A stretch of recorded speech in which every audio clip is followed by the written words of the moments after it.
Start करते हैं। इस वीडियो में अपन समझेंगे initial public offer by small and medium enterprise, SME जो होती हैं, उनका आईपीओ कैसे हो सकता है, क्या कंडीशंस हैं और क्या सेबी रेगुलेशन आईसीडीआर की जो रेगुलेशन है उसमें क्या बातें करी हुई हैं वो समझते हैं।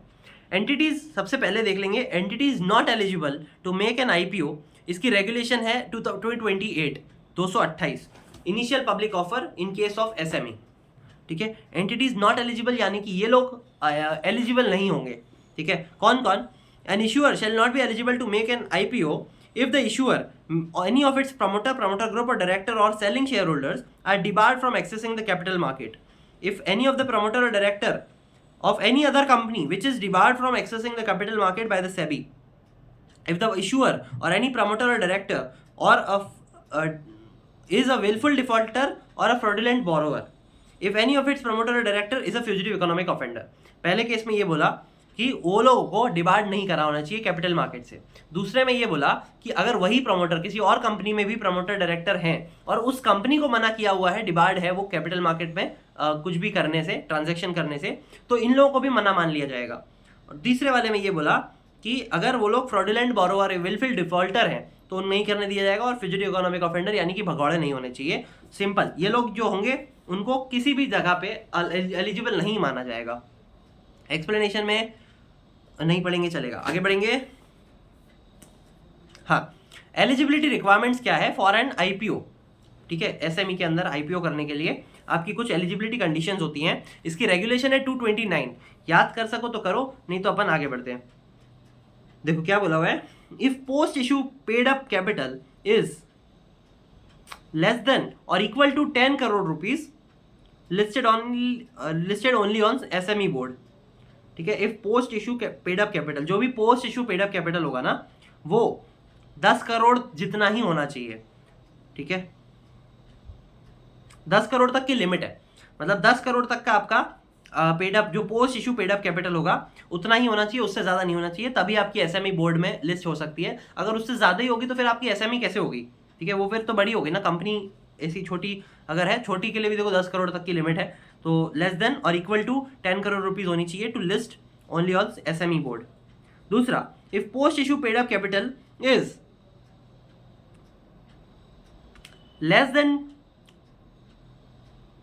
मोर देन रुपीज 10 करोड़, बट ठीक है, देखो इसमें क्या बोला हुआ है, देखो if post issue paid up capital is more than rupees 10 crore rupees but up to rupees 25 crore, option to list either on SME board और अ मेन बोर्ड। ठीक है, अगर 10 करोड़ से लेके 25 करोड़ तक है, मतलब 10 करोड़ से थोड़ी सी ज्यादा हो रही है पर 25 करोड़ तक की है, तो आपके पास ऑप्शन रहेगा कि आप एसएमई पे भी जा सकते हो, एसएमई बोर्ड पे भी लिस्ट हो सकते हो और मेन बोर्ड में भी जा सकते हो।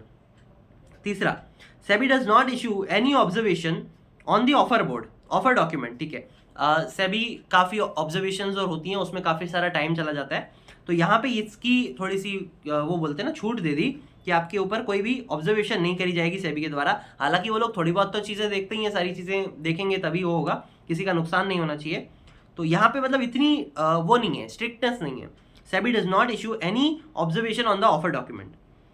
The lead managers shall submit a due diligence certificate to SEBI. ठीक है, ड्यू डिलिजेंस सर्टिफिकेट यानी कि आपने सारी चीजें फुलफिल तो करी है ना, कोई कंप्लायंसेस नहीं किया है ना, वही बात होगी ना कि आपने सामने से ही बता दिया, एक सर्टिफिकेट इशू कर दिया कि हाँ भैया हमने सारी चीजें फुलफिल कर ली हैं और सेबी को आपने सबमिट करनी है वो चीज। पांचवा, SEBI shall be 100% underwritten. ठीक है, सेबी नहीं, IPO shall be 100% underwritten. The lead manager shall underwrite at least 50% compulsory market making for a minimum period of 3 years from the date of listing. IPO shall be 100% underwritten. The lead managers वो होते हैं जो कि क्या बोलते हैं, एक तरीके से माहौल बना के रखते हैं वो लोग कैपिटल मार्केट में कि कहीं पे कुछ लोचा लपाटा नहीं होना चाहिए, एक थोड़ा सा क्या बोलते हैं उसको, औदा बना के रखने वाले लोग। IPO shall be 100% underwritten.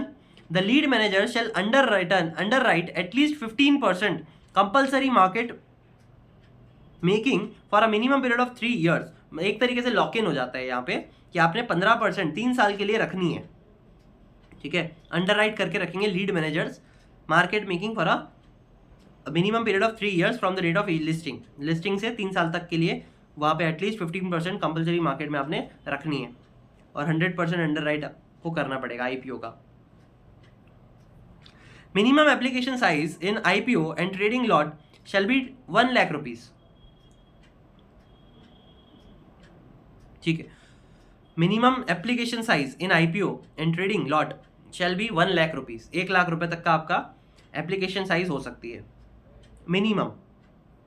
और may migrate to main board if SR यानी कि स्पेशल रिजोल्यूशन के थ्रू करना होता है। ये SR वाली अपन ने बात करी हुई है, SR इक्विटी शेयर्स होते हैं। अच्छा सॉरी, यहाँ पे SR इक्विटी शेयर्स की बात नहीं हुई है, SR की बात करी हुई है। SR यानी कि शॉर्ट में बताया हुआ है स्पेशल रिजोल्यूशन जो होता है ना, स्पेशल रिजोल्यूशन के थ्रू करना होता है अपन ने। SR मेरा थोड़ा सा भी दिमाग पीछे अपन ने वो सब देखा इसलिए वहां चला गया। SR यानी कि special resolution. May migrate to main board if SR is passed through postal ballot with majority of the minority.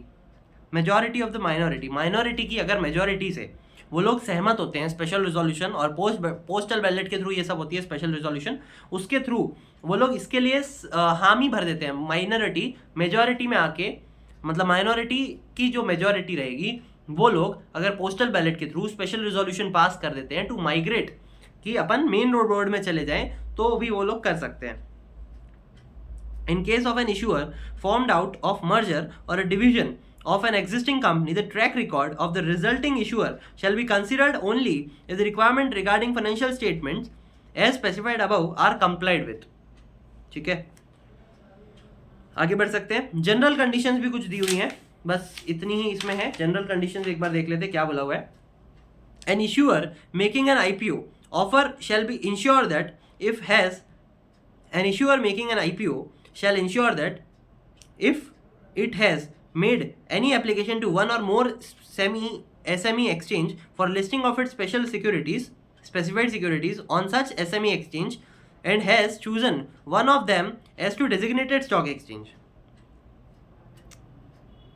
अगर उन्होंने एक या एक से ज़्यादा SME exchange पे अपनी लिस्ट करने के लिए एप्लीकेशन करी है तो आपको एक चूज करना पड़ेगा for listing of its specified securities on such SME exchange and has chosen one of them as the designated stock exchange. ठीक है, आप सब जगह पे नहीं कर सकते, एक ही जगह पे आप SME के लिए रजिस्टर कर सकते हैं। It has entered into an agreement with depository for dematerialisation, dematerialisation के थ्रू ही होगा। और all it's existing partly paid up नहीं होनी चाहिए, फुल्ली पेड अप होना चाहिए। All specified security held by the promoter in dematerialise form, promoter की जितनी भी होल्डिंग होगी वो डीमटेरियलाइज फॉर्म में होगी। और 75% आपकी जो भी प्रोजेक्ट्स वगैरह होंगे बिजनेस के उसी के लिए यूज होने चाहिए, और बाकी का बचा हुआ आप उसमें यूज कर सकते हैं जनरल कॉर्पोरेट पर्पस के लिए। ठीक है, यही कुछ कंडीशंस है, काफ़ी सारी सिमिलर है। ये जो अपन ने इक्विटी एलिजिबिलिटी रिक्वायरमेंट देखी ना फॉर एन IPO, तो वो एक बार आप समझ लेना, एक बार पढ़ लेना और क्लियर कर लेना। बाकी इससे ज़्यादा इसमें कुछ नहीं है टॉपिक में। अपन आगे बढ़ेंगे, अब देखेंगे अपन इनोवेटर्स ग्रोथ प्लेटफॉर्म क्या होता है। बने रहिए वीडियो के साथ। Thank you.